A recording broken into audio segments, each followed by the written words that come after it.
ದಾವಣಗೆರೆ ಜಿಲ್ಲೆಯ ಜಗಳೂರು ಪಟ್ಟಣದ ಪತ್ರಿಕಾ ಭವನದಲ್ಲಿ ಬಿಜೆಪಿ ಪಕ್ಷದ ವತಿಯಿಂದ ಸುದ್ದಿಗೋಷ್ಠಿಯನ್ನು ಹಮ್ಮಿಕೊಳ್ಳಲಾಗಿತ್ತು. ಇದೇ ವೇಳೆ ಬಿಜೆಪಿ ಮಂಡಲದ ಅಧ್ಯಕ್ಷ ಮರುಳಾರಾಧ್ಯನವರು ಸುದ್ದಿಗೋಷ್ಠಿಯನ್ನು ಉದ್ದೇಶಿಸಿ ಮಾತನಾಡಿದ ಅವರು, ಮುಖ್ಯಮಂತ್ರಿ ಸಿದ್ದರಾಮಯ್ಯನವರು ಮಂಡಿಸಿದ ರಾಜ್ಯ ಬಜೆಟ್ ರೈತ, ವಿದ್ಯಾರ್ಥಿಗಳ, ಕೂಲಿ ಕಾರ್ಮಿಕರ ಪರವಾಗಿ ಇರದೆ ಅಲ್ಪಸಂಖ್ಯಾತರ ಓಲೈಕೆ ಮಾಡಲಾಗಿದೆ ಎಂದು ಆರೋಪಿಸಿದರು.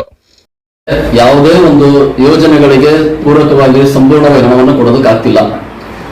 ಇದರಲ್ಲಿ ಮೈನಾರಿಟಿಗೆ ಸಂಬಂಧಪಟ್ಟಂಗೆ ಈ ಬಜೆಟ್ ಅಲ್ಲಿ ಆದಾಯ ಬರ್ತಾ ಇರೋದು ಹಿಂದೂ ದೇವಾಲಯಗಳಿಂದ ಆದಾಯ ಬರ್ತಾ ಇದೆ.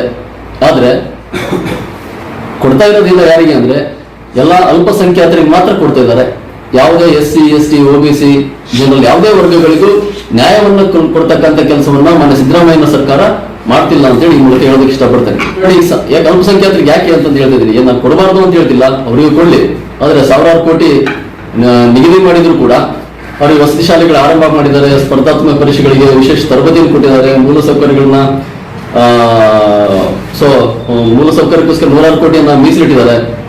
3 ಲಕ್ಷ ನಿರುದ್ಯೋಗಿಗಳಿಗೆ 3 ಲಕ್ಷ ಸಹಾಯಧನವನ್ನು ಕೊಡ್ತಿದ್ದಾರೆ. ಈ ತರ ಹಲವಾರು ಅಲ್ಪಸಂಖ್ಯಾತರಿಗೋಸ್ಕರ ಮಾತ್ರ ಕೊಡ್ತಾ ಇರ್ತಕ್ಕಂಥ ಬಜೆಟ್ ಅಂತ ಯಾವುದೇ SC, ST ಆಗಿರ್ಲಿ. ಮತ್ತೆ ಇನ್ನೊಂದು ಕುರುಬ ಸಮಾಜ ಏನ್ ಮಾಡ್ತಾ ಇದೆ, ಒಂದು ಅವ್ರಿಗೆ ಓಟ ಹಾಕಿದ್ರು ಕೂಡ ಅವ್ರ ಕಡೆ ಸಿದ್ದರಾಮಯ್ಯ ಇದ್ರು ಕೂಡ ಒಂದು ಕುರಿಗಳಿಗೆ ಏನೊಂದು ಇದನ್ನು ಮಾಡ್ತಿಲ್ಲ, ಏನೊಂದು ಸಹಾಯಧನವನ್ನ ಕೊಡ್ತಕ್ಕಂಥ ಒಂದು ವ್ಯವಸ್ಥೆನ ಮಾಡ್ತಿಲ್ಲ. ಹಾಗೆ ಕುರಿಗಳು ಸತ್ತರೆ ಕೊಡ್ತಕ್ಕಂಥದ್ದು ಈ ತರದ್ದು ಯಾವುದನ್ನೂ ಇದು ಮಾಡಿಲ್ಲ. ಇನ್ನು ಸಾಲದ ಸುಳಿ ಅಂತ ಯಾಕೆ ಹೇಳ್ತಾ ಇದ್ದೇನೆ, 8.24 ಲಕ್ಷ ಕೋಟಿ ಸಾಲದ ಸುಳಿಯಲ್ಲಿ ಸರ್ಕಾರ ಸಿಲುಕಿದೆ.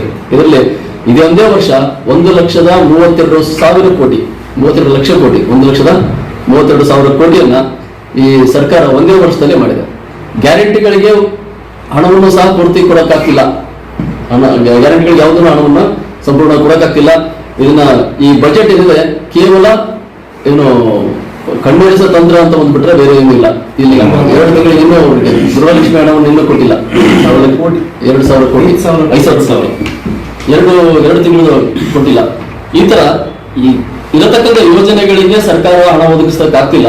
ಬಜೆಟ್ ಅನ್ನ ಸುಮ್ಮನೆ ಖಾಲಿ ಪೇಪರ್ ಏನೋ ಒಂದು ಘೋಷಣೆ ಮಾಡ್ತೀನಿ ಅನ್ನೋ ಒಂದು ವ್ಯವಸ್ಥೆ ಇದ್ರ ಮೂಲಕ ನಡೀತಾ ಇದೆ ಅಂತ ಹೇಳಕ್ ಇಷ್ಟಪಡ್ತೇನೆ. ಈ ಸಂದರ್ಭದಲ್ಲಿ ಬಿಜೆಪಿ ಮಂಡಲದ ಪ್ರಧಾನ ಕಾರ್ಯದರ್ಶಿ ಧರ್ಮನಾಯಕ್, ಬಿಜೆಪಿ ಕೋಶಾಧ್ಯಕ್ಷ ಬಸವರಾಜ್, ಉಪಾಧ್ಯಕ್ಷ ಪ್ರಕಾಶ್, ಪೂಜಾರ್ ಸಿದ್ದಪ್ಪ, ತಮ್ಮಲೆಹಳ್ಳಿ ಮಾರುತಿ, ಬಾಣೇಶ್, ರಘು ಜಾಗ್ವಾರ್ ಸೇರಿದಂತೆ ಮತ್ತಿತರರಿದ್ದರು.